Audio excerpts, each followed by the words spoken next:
Nag-uumapaw ako sa pagtatakang humakbang paatras.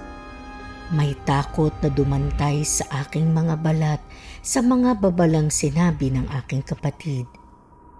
Dinagdagan nun ang misteryong umiikot sa isip ko patungkol sa nangyayari sa aming lugar, kay Loriza at kay Inay. Isinara ko ang pintuan at binalingan ng tingin ang susi na nasa aking palad. Ang susi ng baul na metal. Itay, mahina ang aking tinig. Bulong ng pangungulila. Bulong ng pagmamahal. Ilang saglit pa'y lumakad na ako pabalik sa aking silid. Dala ng takot ay isinara ko rin ang pintuan sa aking pagpasok. Ilalim ng aparador. Yun ang lugar na sinambit ni Loretta na kinalalagyan ng baul. Agad akong nagtungo sa bahaging yun. Hinila ko ang pinakailalim na bahagi na pinaglalagyan ng ilan ko pang mga gamit na halos hindi ko nagagalaw kahit bago pa ako ng ibang bansa. Mga kwaderno, pinaglumaang damit at panali sa buhok, at ilan pang maliliit na bagay na ipinagdamot ko sa aking mga kapatid.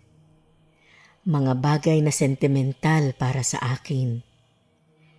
Naroon din ang isang singsing na likha sa ratan. Napahinto ako't kinuha yun. Pinagmasdan. Yun ang singsing na ginawa noon ni Greg at isinuot sa aking palasingsingan.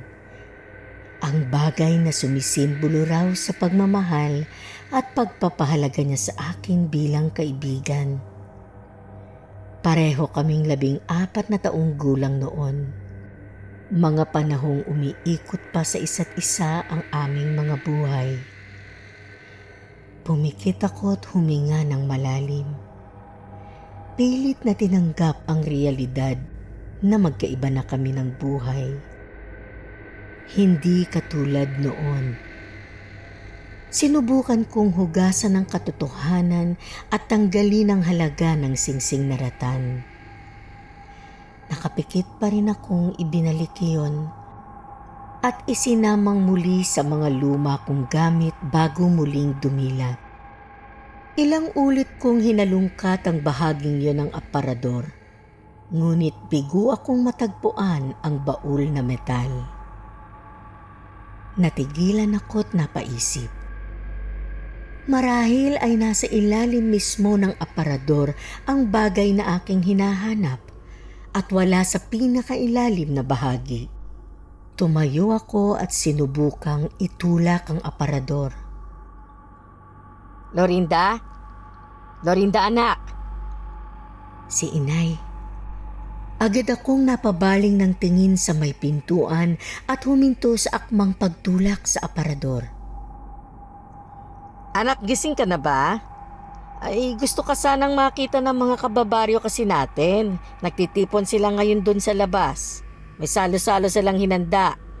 Pagdiriwang daw sa pagbabalik mo.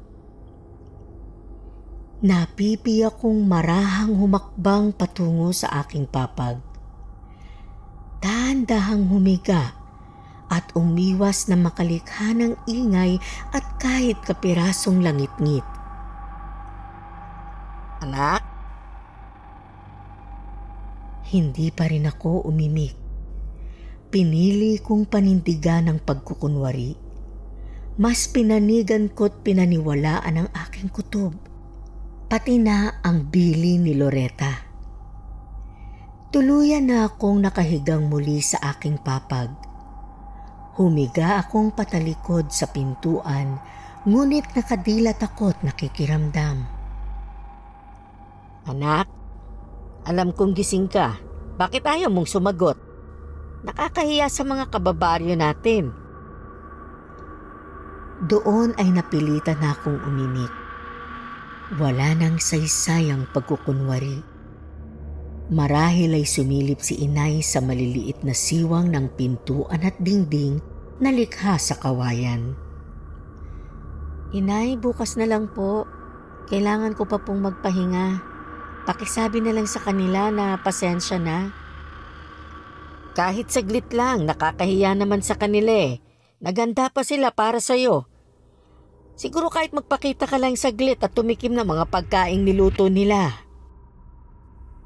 At sa sinabing yun ni Inay, muling nagbalik sa isip ko ang paalala ni Loretta na wag iinom ng kahit anong inuming ibibigay ng sinuman sa ikalimang gabi.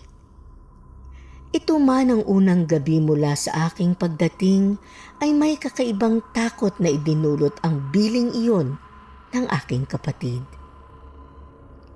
Pasensya na talaga, Inay. Yon ang mga huling salitang lumabas sa aking bibig sa pagnanais na tuldukan ang aming pag-uusap. At sa tingin ko'y nagtagumpay ako. Hindi na umimik si Inay.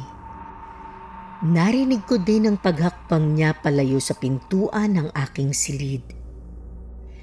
Ninais kong bumangon muli at ipagpatuloy ang paghahanap sa baul na metal.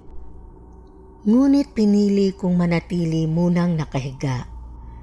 Gusto kong makasigurong hindi sumisilip si Inay at binabantayan ang aking mga kilos. Patuloy akong nakiramdam. Pinilit kong pakinggan ang mga tunog sa labas, maging ang mga kilos ni Inay. Hinintay kong paglabas niya sa aming kubo. Nang marinig ang tunog ng pagbukas at pagsara ng pintuan, agad akong bumangon.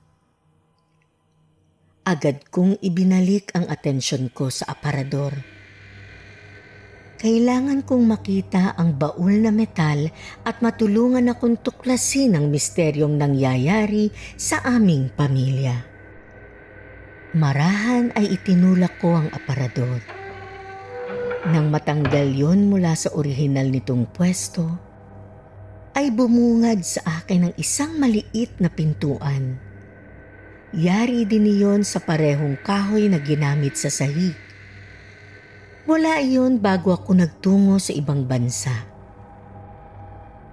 Marahil ay sinadyang gawin yun ni Itay upang pagtaguan sa baul na metal.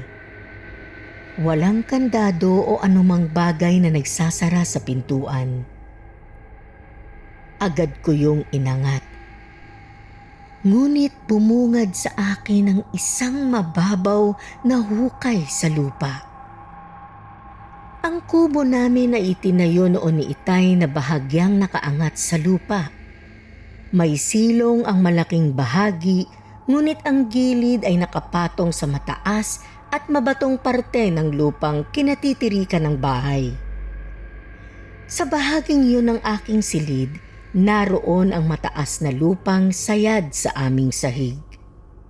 Yon ang lupang hinukay ni Itay at ginawang lihim na sisidlan. Ngunit wala yung laman. Sinubukan ko yung kapain gamit ang aking isang kamay, maging ang madilim na bahagi.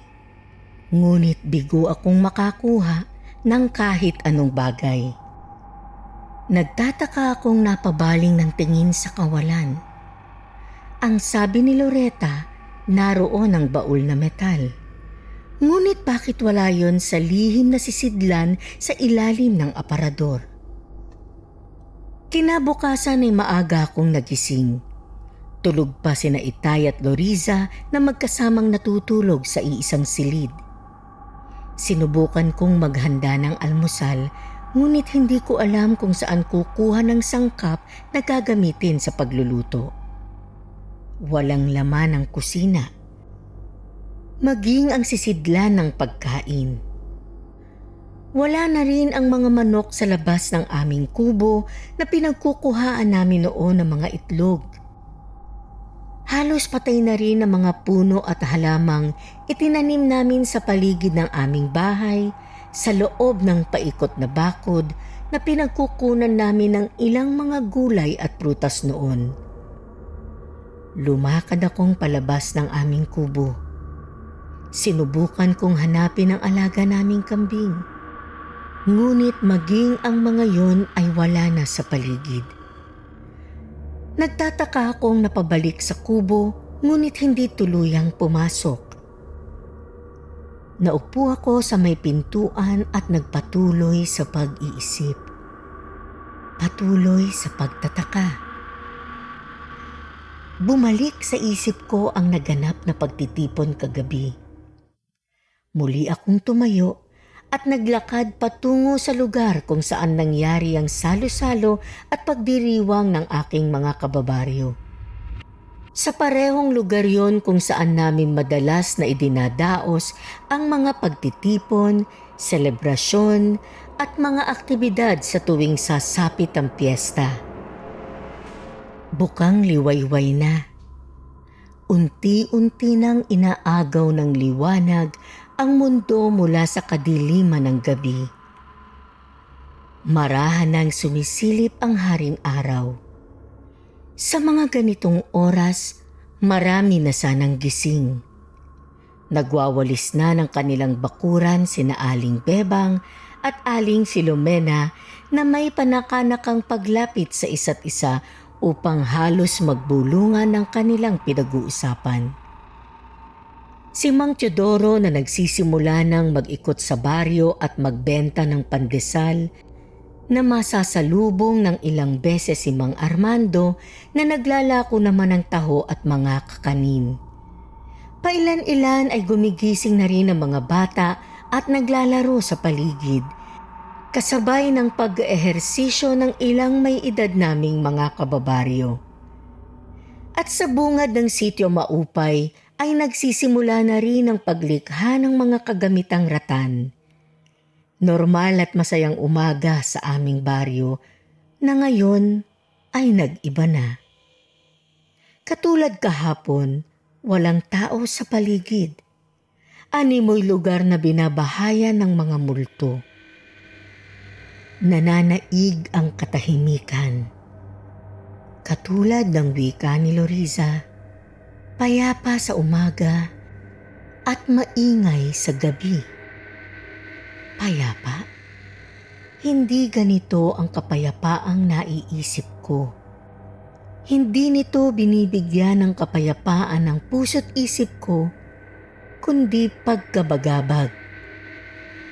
Ilang paghakbang pa'y narinig ko na ang bungad ng sitio Maupay. Malinis ang lugar kung saan naganap ang salo-salong tinanggihan kong daluhan kagabi. Walang naiwang bakas ng selebrasyon sa paligid, maliban sa isa. Ang lugar kung saan tila niluto nila ang kanilang pinagsaluhan. Likha iyon sa makakapal na bato at mga kawayan.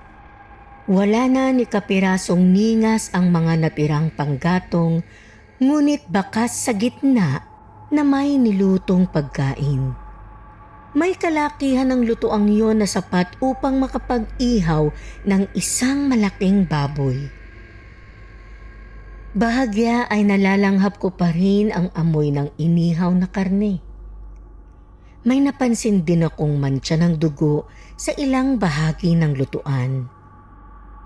At sa isang bahagi na halos natatabunan na ng abo, tila may isang maliit na bagay na umagaw ng atensyon ko. Humakbang pa akong palapit upang pagmasdan ang bagay na yun. Tila isang putol na daliring bahagyang lumabis sa pagkaluto. Kitang-kita ng dalawang mata ko ang halos natutuklap nitong kuko. Mabuti at sinunod mo si Loretta sa payo niya sa'yo kagabi. Agad akong napalingon sa pinagmula ng tinig. Kilala ko ang boses na yun at hindi ako nagkamali. Si Greg. Hindi ko na itinuloy ang sanay pagdampot ko sa putol na daliri. Agad ko siyang hinarap. Nasaan ang kapatid ko? Hindi ka na lang sana nagbalik dito, Lorinda. Greg, alam kong masama ang loob mo sa ginawa ko sa iyo noon. Pero nandito ang pamilya ko. Ano man ang... Bakit hindi mo ginawa ang sinabi ko sa iyo sa sulat? Bakit ka umuwi dito, Lorinda? Pagputol niya sa sinasabi ko, natigilan ako.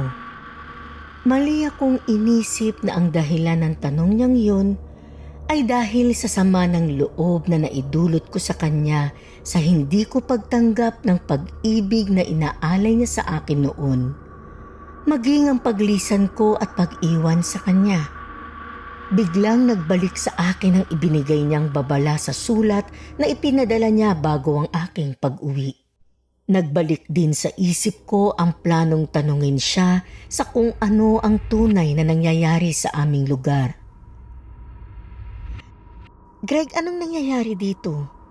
Hindi ko kasi maintindihan ang ikinikilos ni Inay at Lorisa.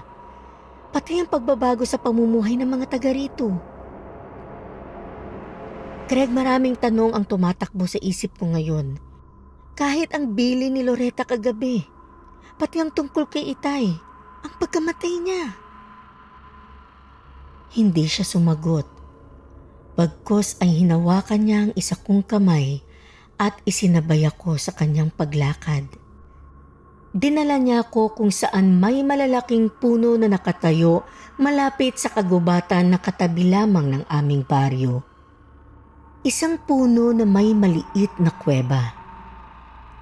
Pumasok kami doon. Naramdaman kong nais niyang magkubli bago namin ituloy ang aming pag-uusap. Sa pagpasok, agad na nagtama ang aming mga paningin. Saglit kaming natahimik. Nag-usap ang aming mga mata. Nakaramdam ako ng pagkailang. Damdaming itinutulak ng natitira kong pagmamahal para sa kanya. Ako na ang unang umiwas ng tingin. Hindi yata tamang sa ganitong paraan tayo mag-usap. May asawa ka na at ang asawa mo ay kapatid ko. Alam ni Loretta na kailangan nating mag-usap. Tumugon ako ng pagkunot ng noo. Lumikha ng pagtataka sa akin ang sinabi niyang yun. May kinalaman ba to sa sinabi niya sa akin kagabi? Lorinda, alam ng kapatid mo na mas pipiliin mong manatili dito ngayong nakauwi ka na. Hindi mo sinunod ang babala ko sa iyo noon. Hiling na lang namin na sana sundin mo ang lahat ng babalang sasabihin namin sa iyo ngayon. Greg, teka nga. Natatakot na ako sa mga sinasabi mo eh. Ano ba talagang nangyayari dito? Lorinda, 2 taon na ang nakakaraan nang magsimula ang pandemya dito sa Sitio Maupay. Kung ganun ay, totoo ang sakit na pinangingilagan ng mga taga-ibang lugar? Nahirapan akong humanap sa bayan na masasakyan kahapon at maghahatid sa akin dito. Mabuti nilang at may isang naawa sa akin, pero hinatid lang ako sa di kalayuan dun sa arko. Nagsimula sa lagnat, trangkaso, hanggang sa mawalan na kami ng ganang kumain. Pati ikaw? Lahat ng taga rito, Lorinda. Walang nakaligtas. Pero, parang wala ka namang sakit, Greg. Maayos naman si Inay at ang mga kapatid ko. Ano bang ibig mong sabihin? Dinaanan lang naming lahat ang panghihina at pagkakaroon ng karamdaman. Pero, mas malala sa sakit ang meron kaming lahat ngayon. Isang sumpa, Lorinda. Isang sumpa.